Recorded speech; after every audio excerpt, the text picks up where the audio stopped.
Thank you, Mr. Good. Ms. Hayes, you're recognized for 5 minutes.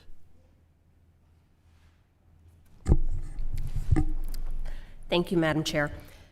I urge my colleagues, did you say Hayes?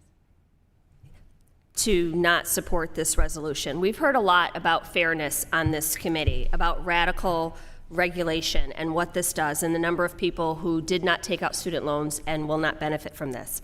I do not own a small business, yet I supported payroll protection because I recognized that that was good for our communities. In 2008, when we bailed out the banks, I did not own stock in any corporation, and I was a taxpayer and recognized that that was something that we needed to do to support our American economy. Similarly, when we bailed out the housing industry, I did not own a home, but as an American taxpayer, my tax dollars went to supporting those who did because I recognized that that's what we do as a country.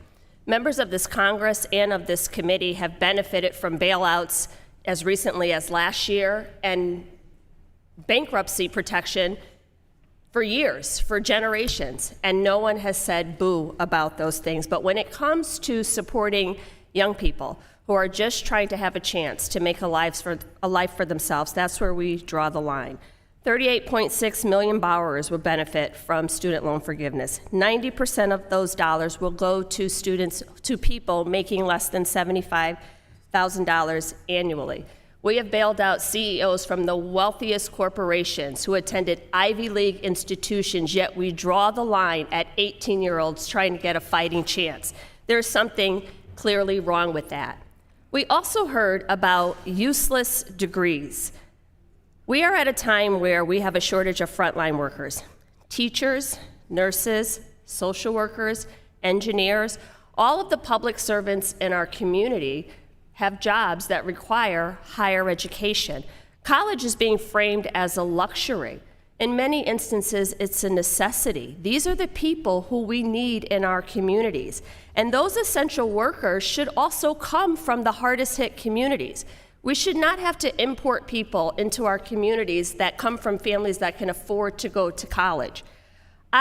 This is deeply personal to me. I'm a teacher. I went to college to become a teacher. I took out student loans. So the debt that I acquired through student loans was not to become a member of Congress. It was to become a teacher and teach in the community where I grew up and I lived, a Title I, low-income, underperforming community. I felt that I could be of service to that community. And there are so many young people who feel exactly the same way. But this isn't just about young people. We have senior citizens and elderly individuals who live on Social Security who are still paying back student loans. 1/3 of the people over the age of 40. So we are not having a real conversation about how we address debt and deficit in this country. No mention of taxing the wealthiest Americans. But $10,000 in student loan forgiveness is going to break the backs of hardworking Americans.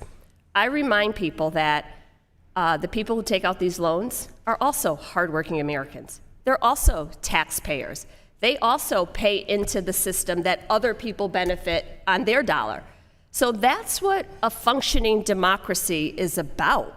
It's not just what affects you. There are times, like I mentioned at the beginning of my statement, where I had to pay into programs that did not affect me at all. Housing bailout, the financial crisis bailout, payroll protection, so many things. But then there are other times where we shift our resources to the people who need it most. And we are at a time where we're talking about a shortage in the pipeline of essential workers in these key industries and fields that require higher education.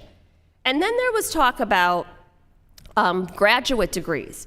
I think the members of this committee need to familiarize themselves with how most of these jobs work. As a teacher, I was required to have a master's degree within 5 years of landing my first job in education. So it's not a luxury to attain higher education. In most jobs, it's a basic minimum requirement. I would think that the Committee on Education and Workforce would have some vested interest in preserving education for millions of Americans who benefit from it, and providing options for the people who do not want to go to college.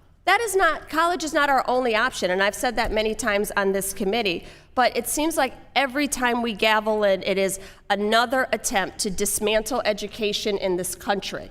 I urge my colleagues to vote no on this dangerous resolution. And if we really want to have a conversation about debt and deficits, let's start with the Tax Cuts and Jobs Act. With that, I yield back.